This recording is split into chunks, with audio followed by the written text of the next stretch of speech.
Baiklah teman-teman, hari ini kita akan membahas tentang konsep amar ma'ruf nahi munkar dalam perspektif hadis. Nah, kalau dulu di tafsir dakwah kita sudah membahas ya apa sih sebenarnya perbedaan antara ma'ruf dan mungkar. Kalau ma'ruf itu adalah sesuai segala sesuatu yang sesuai dengan norma-norma yang ada di dalam masyarakat dan juga agama, tetapi tidak ada hubungannya dengan nilai-nilai ilahiyah. Nah, begitu juga munkar berarti kebalikan dari ma'ruf, yaitu yang menyalahi norma-norma yang ada di dalam masyarakat dan juga norma-norma agama. Nah, kalau kita lihat konsepnya baik di dalam Al-Qur'an ataupun hadis, sesuatu yang ma'ruf itu harus ditegakkan dan juga sesuatu yang munkar itu adalah harus dibasmi seperti itu, harus ada larangan seperti itu. Nah, maka dari itu kalau dalam pembahasan kali ini kita akan menspesifikkan, jadi bagaimana sih sebenarnya amar ma'ruf nahi munkar dalam perspektif hadis. Nanti kita akan bahas satu hadis. Nah, kita berangkat dulu dari latar belakang masalah di slide 1, yaitu kenapa sih atau bagaimana sih latar belakang amar ma'ruf nahi munkar yang ada di Indonesia. Gimana sih keadaannya? Jadi kalau kita lihat di masyarakat banyak sekali praktik-praktik kekerasan yang dilakukan baik secara perseorangan maupun secara kelompok. Lebih-lebih pada tahun 2000-an ya, 2000 sampai 2010 itu praktik-praktik kekerasan itu sangat marak sekali, yang mana praktik-praktik kekerasan itu mengatasnamakan amar ma'ruf nahi munkar. Nah, misalkan di tahun 2004 saja setelah Pilpres. Jadi kalau di rata-rata itu per bulannya itu pasti ada kasus kekerasan. Nah, salah satu kalau di bidang keagamaan yang sering mengeluh-elukan yaitu melakukan amar ma'ruf nahi munkar itu adalah salah satu ormas Islam yang mana mereka ini melakukan tindak kekerasan kurang lebih sebanyak 35 kasus. Nah, ini sangat memprihatinkan ya. Nah, sebenarnya boleh atau enggak sih amar ma'ruf nahi munkar dengan cara-cara yang keras itu? Nah, kemudian tetapi sebenarnya aksi-aksi tersebut, aksi-aksi kekerasan yang mengatasnamakan amar ma'ruf nahi munkar itu tidak semua orang itu sepakat. Nah, ada yang sepakat, eee, ada juga yang nggak sepakat. Nah, yang nggak sepakat ini rata-rata mereka memahami Islam itu secara tekstual saja. Nah, maka dari itu karena adanya dukungan terus-menerus, akhirnya ormas-ormas yang lain merasa ada legalisasi nih untuk melakukan kekerasan atas nama agama. Nah, dan sering-seringnya itu mengangkat dari teks, misalkan dari Al-Qur'an atau dari hadis yang mengatakan bahwasanya amar ma'ruf nahi munkar itu wajib. Nah, tetapi pertanyaannya apakah harus menggunakan kekerasan seperti itu? Nah, karena kita nggak bisa memungkiri ya, khususnya di dalam hadis itu secara tersurat dengan jelas itu mewajibkan melakukan amar ma'ruf nahi munkar dengan berbagai cara. Salah satunya itu dengan menggunakan tangan. Nah, jadi dan kualitas hadis itu sahih. Nah, berarti kalau sahih berarti bisa dijadikan hujah. Nah, pemahaman inilah yang seringkali berkembang di masyarakat kita, bahwasanya amar ma'ruf nahi munkar dengan menggunakan kekerasan, yakni dengan menggunakan tangan itu diperbolehkan. Nah, maka dari itu dalam pembahasan kali ini kita akan membahas hadis tersebut. Sebenarnya amar ma'ruf dengan menggunakan tangan itu seperti apa? Amar ma'ruf dengan menggunakan lisan itu seperti apa? Kemudian amar ma'ruf dengan menggunakan hati itu seperti apa? Seperti itu. Nah, kemudian slide selanjutnya adalah kita membahas tentang hadis tentang amar ma'ruf nahi munkar. Jadi hadis ini ditakhrij oleh Imam Bukhari, ditakhrij oleh Imam Muslim dan kualitas hadis ini adalah sahih. Nah, sebelum masuk ke matan hadisnya atau masuk ke redaksi hadisnya, sebelumnya ini ada sababul wurudnya ya, kenapa kok sampai hadis ini disabdakan seperti itu. Nah, jadi di sini jelas pola awaluman bada'a bil khutbati yaumal aidi qabla sholati Marwan. Nah, di sini dikatakan bahwasanya apa dulu itu yang pertama kali melakukan apa ketika sholat Id itu melakukan khutbah sebelum sholat itu adalah Marwan. Beliau ini apa ya? Beliau ini mengimami sholat sebelum khutbah seperti itu. Nah, kemudian fakoma ilaihi rojulun. Akhirnya dia diingatkan oleh seorang rojul, oleh seorang laki-laki. Fakola asolatu qoblal khutbah. Kok sholatnya kok sebelum apa asolatu qoblal khutbah. Jadi sholat itu yang ideal, sholat id itu dilakukan sebelum khutbah seperti itu loh. Oh maaf, fakola asolatu qoblal asolatu qoblal khutbah. Idealnya adalah sholat itu dilakukan sebelum khutbah. Jadi sholat dulu baru khutbah. Fakola koturi kama hunalika fakola Abu Sa'id amahada fakot kodo ma'alaihi sami'tu Rasulullah Shallallahu Alaihi Wasallam. Kemudian Abu Sa'id mengatakan bahwasanya Rasulullah itu sudah menyabdakan bahwasanya barang siapa yang melihat kemungkaran maro amin kumunkaru fal yughayyirhu biyadihi. Jadi untuk merubahnya dengan tangannya, kalau nggak bisa maka menggunakan lisannya, kalau tidak bisa maka menggunakan hatinya. Wadhalika ad'aful iman, dan itu merupakan selemah-lemahnya iman, yaitu merubah dengan hati. Nah, jadi seperti yang sudah kita bahas bahwasanya salah satu tujuan dalam berdakwah itu adalah apa melakukan taghyir atau melakukan perubahan seperti itu.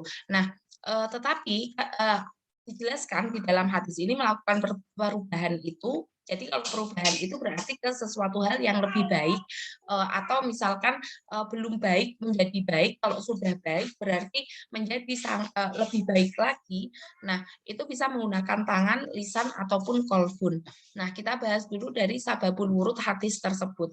Nah, dalam Kitabul Bayan wa ta'rif fi asbabil wurudil hadis. Jadi apa di dalam kitab tersebut menerangkan kenapa sih kok hadis itu sampai disabdakan. Bahwasanya latar belakang kemunculan hadis tersebut seperti yang ada di riwayat Muslim itu diawali sebuah peristiwa yang terjadi di kalangan para sahabat pada waktu pelaksanaan sholat Id. Nah, saat itu sahabat pertama kali melaksanakan khutbah sebelum pelaksanaan sholat Id adalah Marwan. Jadi Marwan ini adalah seorang sahabat, dia melakukan dia khutbah dulu ya, dia khutbah dulu baru setelah itu sholat. Kalau kita itu kan kalau sholat Id kan sholat dulu baru khutbah. Nah, kemudian apa yang dilakukan oleh Marwan ini kemudian memancing reaksi sahabat yang lainnya.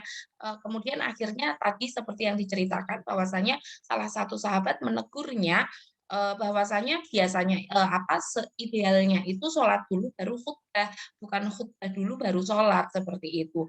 Nah, kemudian apa dia menilai apa yang dilakukan Marwan ini salah satu sahabat tadi dia menilai apa yang dilakukan Marwan ini tidak sesuai dengan ketentuan yang ada. Nah, melihat kejadian tersebut kemudian Abu Sa'id Al-Khudri mengatakan Nabi itu pernah apa? Nabi itu pernah mengatakan sesuatu.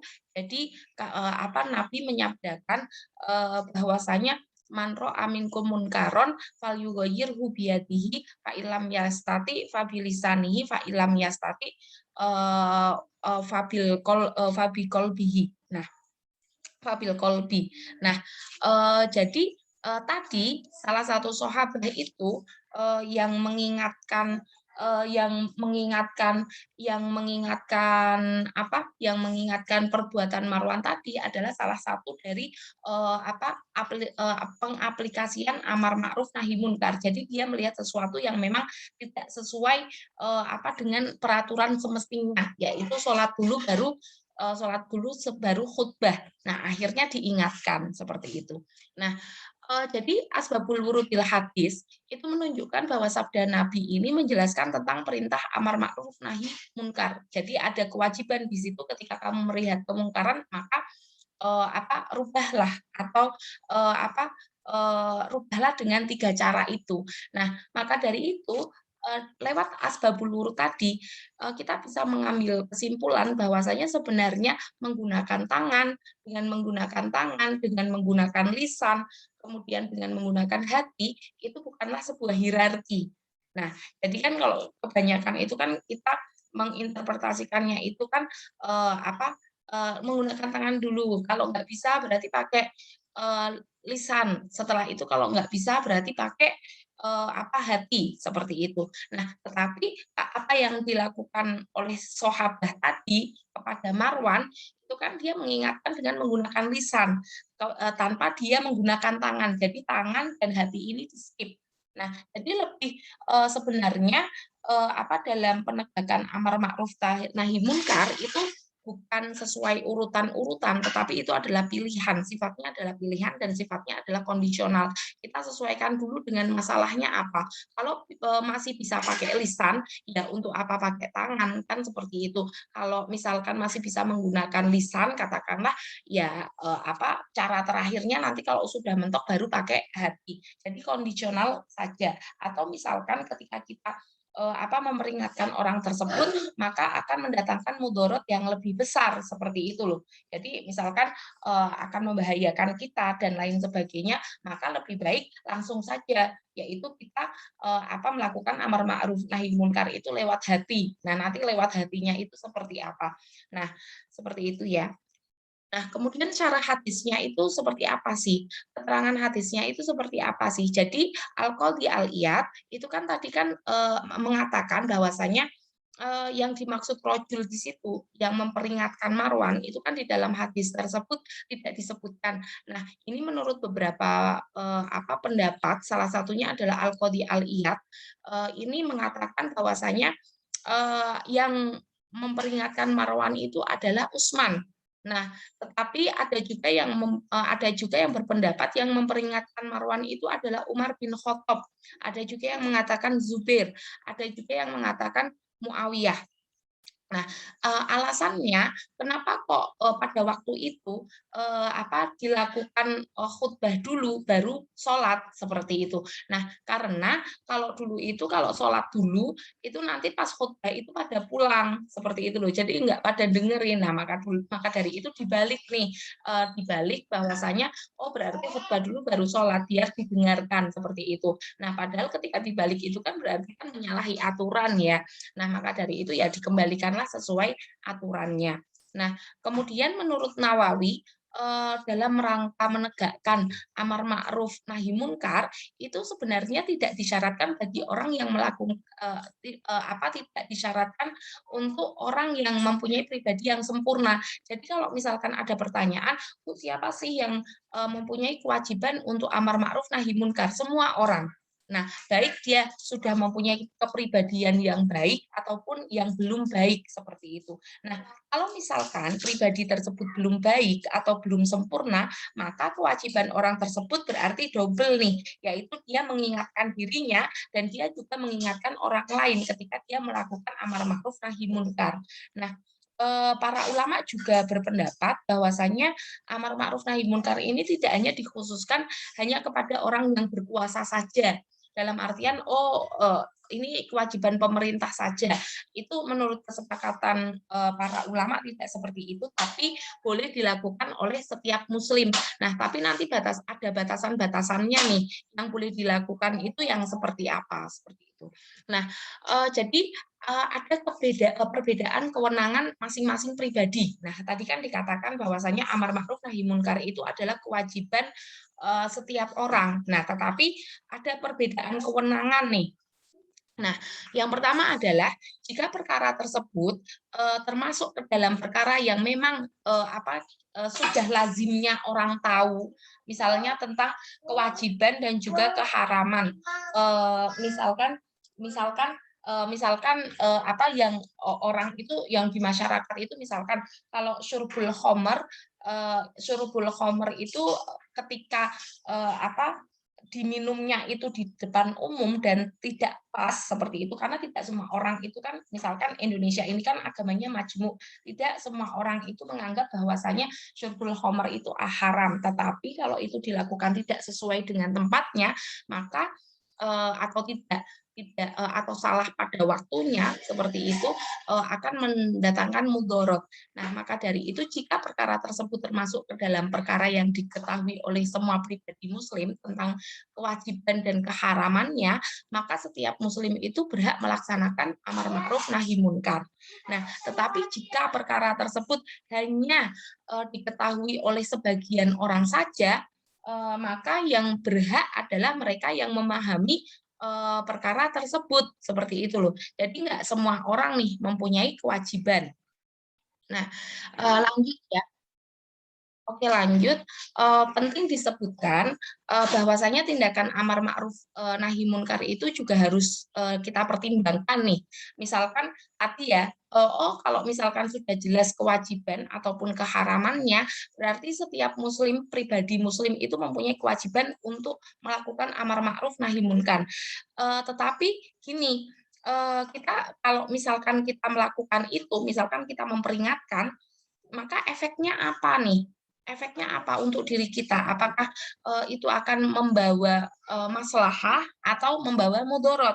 Kalau misalkan membawa maslahah, maka, lakukanlah. Tetapi kalau misalkan mudorotnya itu lebih besar, dalam artian misal mengancam jiwa kita, ya maka ya sudah tinggalkan saja, seperti itu loh. Jadi kita melakukannya itu dengan hati, seperti itu. Seperti yang sudah ada di dalam hadis bahwasanya yang selemah-lemahnya iman itu adalah ketika melakukan amar ma'ruf nahi munkar dengan menggunakan hati. Nah, jadi di sini menurut para ulama jika menurut prasangka yang kuat bahwasanya merubah sebuah kemungkaran itu menyebabkan terjadinya kemungkaran yang lebih berat atau mafsadah yang lebih berat, misalnya terbunuhnya orang atau misalkan membahayakan diri kita, maka hendaknya dihindari dan mencukupkan diri dengan memberi peringatan atau nasihat. Nah, itu kalau misalkan kita berani. Tetapi kalau enggak, kalau kita merasa kita terancam, maka ya sudah, berarti yang paling terakhir itu cukup dengan taghirul mungkar dengan hati. Nah, jadi jika ditemukan orang lain yang mendukung terwujudnya amar ma'ruf nahi munkar dalam artian ada kesepakatan bahwasanya itu salah, ya sudah laporkan saja kepada pihak yang berwenang. Nah, kalau misalkan ada pertanyaan bahwasanya Bu, apakah dengan perubahan melakukan amar ma'ruf nahi munkar dengan menggunakan hati, apakah kemudian kita itu masih beriman? Masih, karena ini dijelaskan di dalam hadis Muslim bahwasanya barang siapa yang menentang dengan lisannya maka dia mukmin, atau barang siapa dia menentang dengan tangannya maka dia mukmin, atau barang siapa dia menentang dengan hatinya maka dia mukmin. Maka ketika kita tidak sanggup melakukan amar ma'ruf nahi munkar dengan lisan dan juga dengan tangan, maka bisa dilakukan dengan hati. Maka itu sudah termasuk orang mukmin seperti itu. Nah, kemudian kita lihat pencegahan terhadap tindakan kemungkaran. Nah, jadi pencegahannya itu kan kalau di dalam hadis itu kan ada 3 ya. Jadi merubah kemungkaran itu dengan tangan. Nah, cara ini dengan tangan itu kan kemarin saya pernah menjelaskan bahwasanya bisa jadi dengan mencontohkan atau ada juga yang menginterpretasikan bahwasanya kita harus action nih. Actionnya itu cenderung kepada ya sudah dengan cara-cara yang kadang orang itu nggak berkenan. Misalkan kalau ada orang lagi minum misalkan, kemudian kita langsung membuang minuman tersebut. Nah, ini kan berarti kan kita tidak mencontohkan dalam artian kita tidak mencontohkan kita tidak minum, tetapi kita langsung action, yaitu bisa jadi apa yang kita lakukan itu orang tersebut nggak terima seperti itu. Nah, Jadi merubah kemungkaran dengan tangan, cara ini hanya diperbolehkan bagi orang yang mempunyai kekuasaan atau yang mempunyai kewenangan. Jadi orang itu nggak barbar, dalam artian misalkan nih lewat di sebuah diskotik, katakanlah lewat di sebuah diskotik, kemudian mereka melihat kemungkaran, kemudian mereka masuk dengan cara yang tidak prosedural, kemudian mengacak-acak apa yang ada di dalamnya, kemudian merampas minuman-minuman yang ada di dalamnya, maka itu nggak bisa, karena mereka tidak berwenang, seperti itu loh. Jadi merubah kemungkaran dengan tangan ini sebaiknya dilakukan oleh orang-orang yang berwenang, seperti itu. Nah, misalkan gini, kalau kita lihat kalau kita lihat seorang pencuri, seorang pencuri kalau di dalam Al-Quran itu kan hukumannya itu kan dipotong tangannya. Nah, apakah kemudian ketika kita tahu hukumnya itu adalah dipotong tangannya, apakah kemudian kita akan memotong tangan pencuri itu? Kan tidak, karena kita tidak berwenang. Ya silahkan dilakukan pemotongan tangan itu kepada orang-orang yang berwenang, seperti itu. Nah, kemudian yang kedua adalah merubah dengan lisan. Nah, dalam artian memberitahu atau menasehati dengan cara-cara yang halus atau dengan cara-cara yang ma'ruf, dengan mengkomunikasikannya dengan baik. Nah, atau kalau misalkan nih, jadi ada tiga model dengan cara-cara yang halus ini nggak mempan. Kemudian bisa juga menasehati dengan menakut-nakuti terhadap ancaman Allah. Tetapi ada catatannya bahwasanya pelaku tersebut itu mengerti tentang ajaran-ajaran agama. Jadi kalau misalkan kita ngomongin orang nih dan dia nggak tahu hukumnya, kemudian kita mendalil, itu akan sia-sia karena dia nggak ngerti. Ya lebih baik menggunakan cara-cara yang halus. Atau misalkan yang terakhir, kalau misalkan sudah dengan cara yang halus, kemudian sudah ditakut-takuti, kemudian masih dilakukan dan itu merugikan kemaslahatan orang banyak, maka pengancaman boleh. Dalam artian pengancaman ini bukan dengan menggunakan tangan, tetapi dengan menggunakan lisan, yaitu jika kamu tidak menghentikan perbuatanmu, jika kamu tidak menghentikan perbuatanmu, maka saya akan bertindak, yaitu melaporkan kepada seseorang yang lebih berwenang, seperti itu. Itu kalau berani ya, dalam artian kalau misalkan kita berani untuk memperingatkan, kalau nggak berani ya sudah, berarti yang terakhir ini adalah merubah dengan hati. Nah, jadi jika seseorang tidak lagi mampu melaksanakan taghir dengan tangan, kemudian dengan lisan, karena nanti mudorotnya akan lebih besar bagi dirinya, maka diwajibkan setidaknya mereka mengingkari perbuatan tersebut di dalam hatinya. Mereka membenci perbuatan tersebut di dalam hatinya. Itu adalah salah satu pengamalan amar ma'ruf nahi munkar yang paling kecil, seperti itu. Maka boleh atau tidak boleh gitu loh. Karena dengan lisan kita nggak mampu, dengan tangan kita juga nggak mampu karena kita bukan orang yang berwenang. Maka ya sudah, tinggalkan saja seperti itu. Jadi setidaknya dengan hati. Baik, saya kira cukup. Sampai di sini nanti kita lanjut di WAG ya. Syukran ala husni ihtimam. Wassalamualaikum warahmatullahi wabarakatuh.